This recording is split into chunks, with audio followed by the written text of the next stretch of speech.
The bathroom door shook under his shoulder like a desperate animal trying to break out. Inside, water sloshed violently. Then my sister's voice, high and panicked, cut through the steam. "Stop! Stop! She's right there!" My husband's fist pounded again. "Open this door," he barked, the same voice he used when he wanted the world to obey him. I didn't raise my voice, I didn't cry, I didn't even blink. I simply turned the deadbolt until it clicked loud final and laid my palm flat on the door like I was sealing a coffin. Then I called my brother-in-law. When he answered, I kept my tone calm, almost polite, like I was ordering coffee. "You better get over here, now." A beat of silence. He must have heard something in my voice because he didn't ask questions. He only said, "Where are you?" At my house, I replied, "5 minutes." The moment I ended the call, the pounding stopped. Not because my husband had given up, because he realized what was coming. Then headlights washed across my living room curtains and a car door slammed outside. But it wasn't one. It was two. I came home early because the grocery store had the rotisserie chickens on sale, and at 32 that counts as a small victory. It was a Thursday, ordinary, boring safe, the kind of day Americans build their lives around. I'd finished my shift at the medical billing office, grabbed a bag of oranges, and drove home thinking about nothing bigger than dinner and laundry. My house sat on a quiet street where lawns were trimmed and people waved from porches. The kind of neighborhood where older couples still walk in the evenings, arm in arm, and everything looks peaceful from the outside. That's why it felt so wrong the second I stepped inside. The living room was dim curtains drawn. The air smelled like someone's perfume, not mine.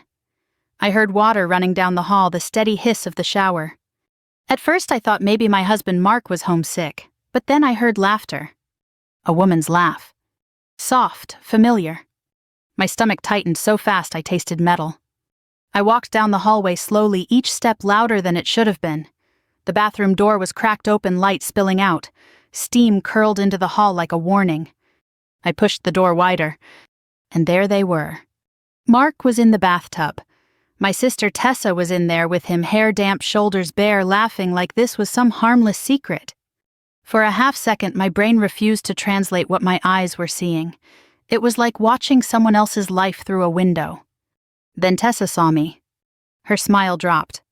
Mark turned and his face did something I'll never forget. Not guilt, not shame. Calculation. Like he was already deciding which lie would work best. "Hey," he said quickly, too casual, "it's not—" I stepped back and shut the door without answering. My hands didn't shake. That surprised me. I expected rage. I expected screaming. Instead, my body went cold and efficient. I slid the lock on the outside latch, an old privacy lock we'd installed years ago when our nephew was small and liked to wander. Then I turned the deadbolt. Click. Click. A silence thick as wet towels. Then Mark's voice rose sharp. "What the hell are you doing?" I didn't respond. I walked to the kitchen counter, grabbed my phone, and scrolled until I found the number I'd never imagined I'd need. Evan, Tessa's husband. I pressed call. Evan answered on the second ring. "Hey, we still on for Sunday dinner?" I stared at my hand on the counter. My wedding ring glinted under the kitchen light like a joke. "Evan," I said, voice low, "you better get over here, now." What his tone shifted instantly. "I'm at my house," I said. "They're in the bathroom." There was a pause so long I heard his breathing change. "Who's in the bathroom?" he asked, already knowing. I didn't dress it up. Mark and Tessa in the tub. A sound came through the phone, not words. Just the soft, broken noise of a man's world tilting. "I'm coming," he said. "Stay there." "I will," I replied. When I hung up, I finally heard the pounding. Mark slammed the bathroom door from the inside. "Open this door," he shouted. "You're acting crazy." Tessa's voice followed, sharp and angry, even in panic. "You can't do this. Let us out." I walked back to the hallway and stood with my shoulder against the door, listening to them argue inside like trapped thieves. "Mark," I called, still calm, "you have 5 minutes." He went quiet. Because Mark wasn't afraid of me. He was afraid of witnesses. Then the driveway gravel crunched under tires. A car door slammed. Then another. Footsteps rushed up the porch steps, heavy, urgent. Someone knocked once hard, like they weren't asking permission. I opened the front door. Evan stood there, face gray, jaw clenched so tight the muscles jumped. Beside him was Deputy Randall, his cousin, still in uniform, eyes alert. Evan didn't look at me first. He looked down the hallway like he could see through walls. He swallowed. "Is it locked?" I nodded. Evan stepped past me without a word. And when he reached the bathroom door, he didn't pound.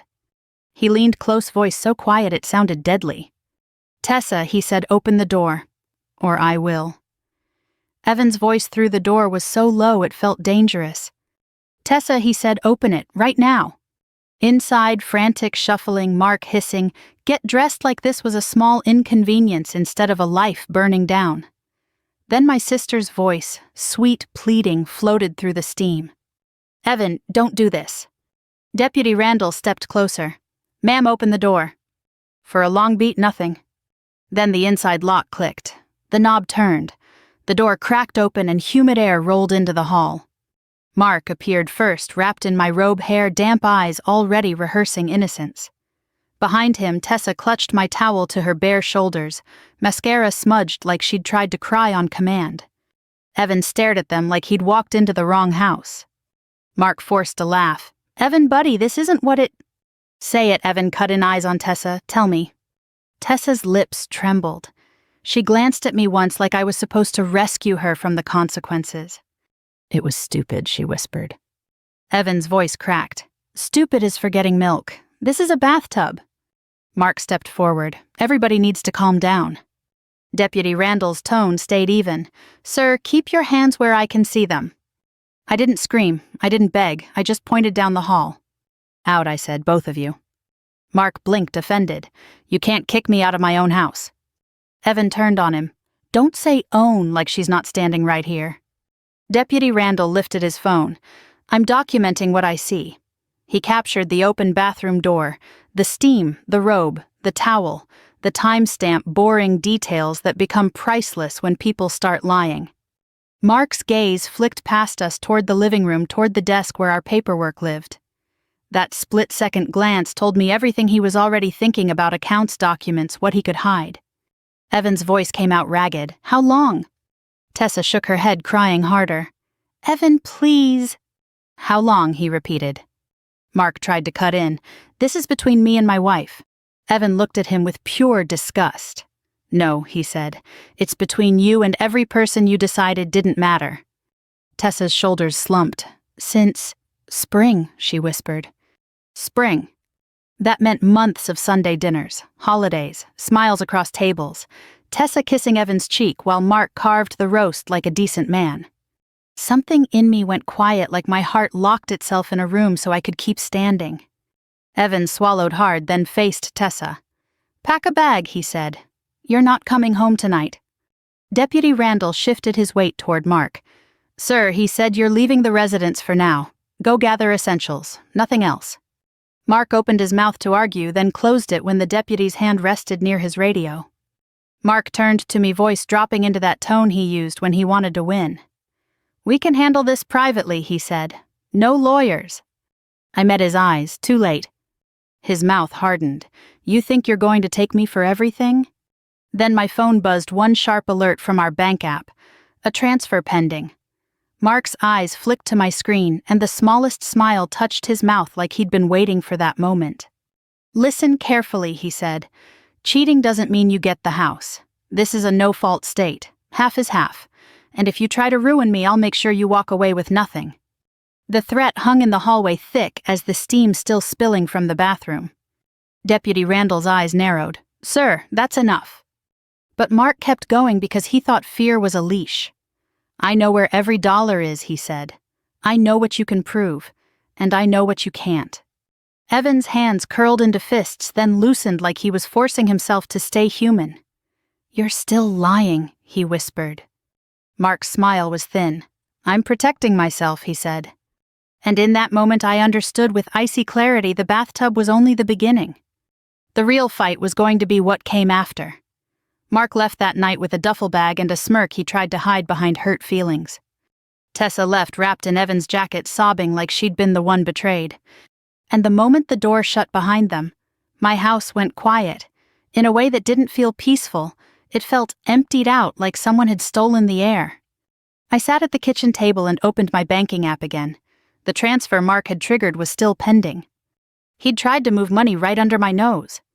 I took screenshots, timestamps, account numbers, every detail Michael Hart would have called boring and every seasoned attorney knows is gold. Evan stood in my doorway, face hollow. "I'm filing," he said quietly. "Tomorrow." "I am too," I answered. The next morning I met with an attorney in a small brick office near the courthouse, one of those places with faded certificates on the wall and a coffee pot that tastes like it's been working since 1989. Her name was Susan Caldwell, early 70s. Silver hair pulled back, reading glasses on a chain. The kind of woman who'd seen every lie a person could tell and still kept her pen steady. She didn't ask for the drama first, she asked for the facts. "Joint accounts," she said. "Yes." "Retirement." "His 401k, my IRA." "Mortgage." "Both names." "Life insurance." I think I'm still the beneficiary." Susan nodded once. "We'll confirm, and we'll be careful. In many states, once we file, there are automatic orders about moving money and changing beneficiaries. We don't play games, we play clean." I swallowed. He said because it's no-fault cheating doesn't matter. Susan's expression didn't change. In a lot of places, he's mostly right. The affair isn't what wins a divorce case. But money does, and conduct with money, hiding it, spending it, transferring it, absolutely matters. I slid my phone across her desk with the screenshots. Susan studied them, then looked up. "He tried to drain the account while he was still wet from the bathtub," she said flatly. I let out a breath that was almost a laugh. "That sounds insane when you say it out loud." "People are predictable under pressure," she replied. "They reach for the same weapons they always use." She leaned forward. "Here's what you do right now. You open a new checking account in your name only. Your paycheck goes there. You do not empty the joint account. You do not get revenge by moving everything. You keep your half safe and you document every penny he tries to take." "What about the house?" I asked. Susan tapped her pen. "We ask for temporary orders. Exclusive use of the home if there's intimidation or instability. We ask the court to freeze asset movement beyond normal bills. And if he's already transferring money, that helps us." Evan texted me from his truck outside a hardware store. "Tessa's mom is calling everyone. She's saying you set her up." I stared at the message and felt something old and bitter rise in my chest. Of course she was. By noon, my phone was buzzing with relatives and church friends I hadn't heard from in months. "Sweetie," my aunt said, voice heavy with judgment, "you don't want to destroy your marriage over a mistake." "A mistake," I repeated, watching my hand tighten around the phone. "Honey, family is family," she insisted. "Don't air dirty laundry." I kept my tone polite. "Thank you," I said, and ended the call before I said something I couldn't take back. Susan looked at me over her glasses. "They'll pressure you to be nice," she said, "because nice makes everyone else comfortable. But comfort is not the same as peace." That afternoon, Mark showed up at the house with a different face than the one he'd worn in the hallway.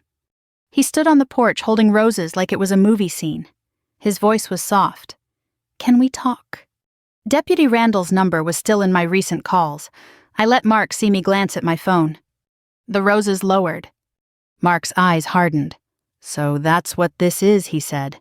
"You're going to make me the villain." "You did that yourself," I answered. He leaned closer, lowering his voice. "Listen, we can do this quietly. We can split things without lawyers." "Like you tried to quietly move our money?" I asked. His jaw clenched. I was protecting myself. "No," I said. "You were protecting your exit." Mark's expression shifted, sweetness gone, control back in place. "You realize," he said, "if you push this, you'll lose. Half is half, and I know where everything is." I met his stare. "So do I." He laughed once sharp. "You think you're smarter than me now?" I didn't answer. I simply closed the door. 2 days later, Susan filed. Temporary orders were scheduled. Mediation was set. And here's the part that would have made anyone watching think I'd lost my mind. At Susan's direction, I agreed on paper to something that looked like surrender. Mark could keep the truck. Mark could keep the living room set he paid for. Mark could even have temporary access to certain funds under written accounting and court oversight. When Mark read the draft agreement, he grinned like a man who thought he'd won a war because he'd taken a chair. He didn't notice the line Susan had slipped in so quietly it felt harmless. Full financial disclosure required. All transfers subject to review. misuse subject to reimbursement and sanctions. Mark signed with confidence. And I let him. Because sometimes the fastest way to expose a liar is to give him enough rope to keep talking. The mediation room wasn't a courtroom, but it felt just as cold. No jury box, no judge's bench, just a long table, a worn American flag in the corner, and a retired family court judge acting as mediator, Judge Harlan, late 70s, quiet eyes that missed nothing. He had the calm of a man who'd watched people destroy themselves with pride. Mark showed up like this was a business meeting he expected to dominate. Crisp, button down, confident handshake. That same practiced smile he used when he wanted to appear reasonable. Tessa wasn't there because her mess had its own lane now. Evan had filed 2 days earlier, and I'd heard through the grapevine that he'd moved into his brother's spare room. A proud man reduced to a suitcase. Mark sat across from me and slid his paperwork forward. "I think we're close," he said, almost friendly. "I've been fair." Susan Caldwell didn't react. She simply opened her folder and laid out copies like cards on a table. Judge Harlan folded his hands. "Before we talk settlement," he said, "I want to confirm something. Both parties understand that full financial disclosure is required, and that any attempts to hide assets can affect outcomes." Mark's smile never wavered, of course. Susan's voice was calm as a lullaby. "Your Honor, Judge Harlan, my client has concerns about recent transfers." Mark turned his head toward me with a look that said, "Don't start this." Susan slid one page forward. "This is the pending transfer from the joint account the night of the incident," she said. "Time-stamped, destination account listed." Mark leaned back. "That didn't go through." Susan nodded. "Correct. Because my client caught it." Judge Harlan lifted his eyes. "Mr. Carter, why were you moving funds at 9:47 p.m.? Mark gave a small shrug. "I panicked. I didn't know what she was going to do." "Interesting," Susan said softly and flipped to the next page. "Let's talk about the spending before the panic." Mark's smile thinned. Susan placed a simple spreadsheet in front of the mediator, rows and rows, neat and merciless. "These are charges from the last 6 months," she said. "Gift purchases, restaurant bills, hotel deposits, and cash withdrawals that don't align with normal household spending." Mark scoffed. "You've been stalking my accounts." Susan didn't blink. "They are joint accounts, and I'm not stalking, I'm documenting." Judge Harlan adjusted his glasses and scanned the sheet. His finger paused. "Jewelry store, $2,800. Mark's jaw tightened. "Anniversary gift." Susan turned one page. "Here is the receipt with the delivery address." She didn't even look at me when she said it. She didn't have to. Mark's eyes flicked to the paper, then away. Judge Harlan's voice stayed even. "That address belongs to—" Susan answered, polite as church, "Mr. Carter's sister-in-law." Silence settled over the table. Mark tried a laugh, but it sounded wrong in the room. "So what, I bought a gift? That's not illegal." Susan turned another page. "It's not the gift that concerns us, it's the pattern. And the funding source." She slid out a bank statement with a series of ATM withdrawals highlighted. "These withdrawals occur on days when my client's sister was in town," Susan said, "and we have text messages confirming cash needed, and don't tell her." Mark's face hardened. Those texts could mean anything. Susan nodded once like she'd expected that. "They could, which is why we subpoenaed the rest." Mark's posture shifted tiny, but I saw it. The confidence slipping, the calculation returning. Judge Harlan leaned forward. "Mr. Carter, if you used marital funds to support an affair partner or to conceal assets, the court can consider reimbursement to the marital estate, attorney fees, sanctions. You understand that?" Mark's throat bobbed. "This is exaggerated." Susan didn't raise her voice. "Then explain the credit card opened 3 months ago." Mark blinked. "What credit card?" Susan slid a final sheet across the table. "A card in your name only, Mr. Carter, with the billing address changed to a post office box. Statement balance $9,600. Primary charges hotel stays and online transfers." Mark's mouth opened, then closed. I watched him realize too late that the rope he'd been given wasn't for me. It was for him. Judge Harlan's tone sharpened a hair. "And we have another issue," he said, tapping the paper. Your wife's retirement account beneficiary. Did you attempt to change it? Mark's eyes snapped up. No. Susan's voice stayed smooth. He tried. The institution flagged it because of the pending divorce filing. That was the moment Mark's face truly changed. Not anger, not charm. Fear. Because older men like Mark think the rules are for other people until the rules look back. Judge Harlan sat back. Here's my recommendation, he said. Exclusive use of the home to the wife during proceedings. A financial restraining order, no transfers beyond ordinary bills. Reimbursement to the marital estate for documented misuse. And Mr. Carter will pay a portion of attorney fees. Mark's voice went sharp. That's ridiculous. Judge Harlan looked at him like he was a child arguing with gravity. Then take it to court. But don't expect the numbers to disappear. On the way out, Mark leaned toward me, voice low and poisonous. You think this makes you powerful? I met his eyes calm. No, it makes me safe. In the hallway, I saw Evan across the corridor, shoulders hunched, papers in hand. He looked up and our eyes met, two people who didn't choose this war but were done bleeding for other people's appetites. He gave me the smallest nod. Then I heard soft footsteps behind me. Tessa stood at the end of